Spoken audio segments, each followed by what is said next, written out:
I believe that the UAE has a massive amount of young talent, and personally I'd love to see that talent unleashed, not only in organizations that are privately held, but government institutions, but I think there's tremendous opportunities for these younger people to seize opportunities to create businesses and unleash their own talents. It does take some elements of risk-taking and perseverance and passion to be able to go in that direction to it. But I think that's going to be very, very important for the younger people to move in that direction. I think the most important thing is to establish a network of your board of directors. I think it's very important to assemble 7 or 8 important people that can guide you and be mentor to you and a stakeholder to you. And it doesn't need to be overly formal, but my experience is the extent to which the younger people can connect with a group that can provide guidance will, I think, expedite their movement in a good direction. I think it's huge, and the reason I say it is that when you look at the patterns of successful people in all walks of life, they've all identified multiple mentors who have provided expertise and guidance at various points. And my experience with mentors is that the greatest mentors are tremendous storytellers. They're able to share stories that are deep and rich and connect with the younger people and almost create a vicarious experience, if you will, where that younger person says, I'm hearing a story.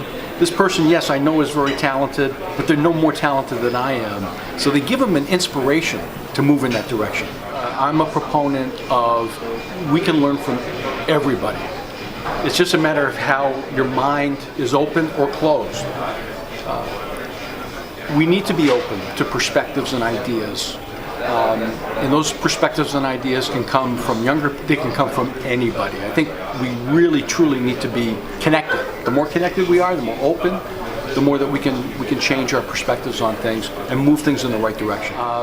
Steve Jobs, when he came back to Apple in 1997, announced after being away for 15 years at age 40 that the Apple that everybody knew had nothing to do with computers. It had to do with creating a customer experience.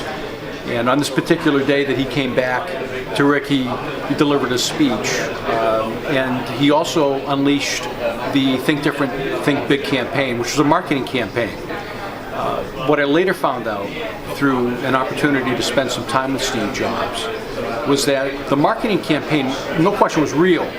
But in many respects, that campaign that day when he announced it was symbolic. And what I mean by symbolic it was his opportunity to share with the world all that he had learned in his 15 years being away, which was, guess what, world? Here's what I've learned. I'm going to bring it to Apple this time, which is there's no way. If we're going to want different results, we got to think differently. We want big results. We got to think big.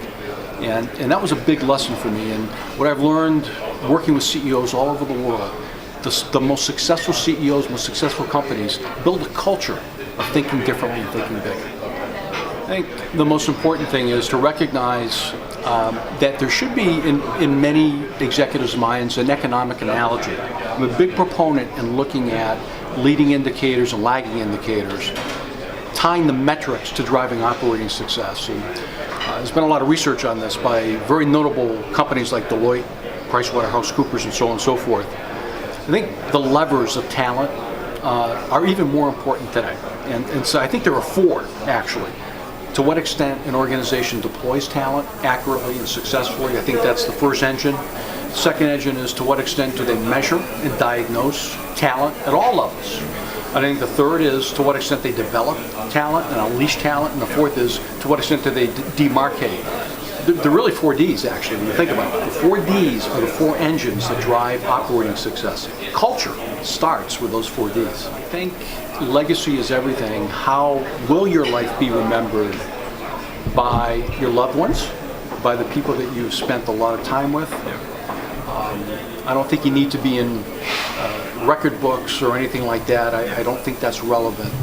My legacy is I will be happy and centered, actually, knowing that I've moved the needle a little bit in making people more abundant in how they work and how they live.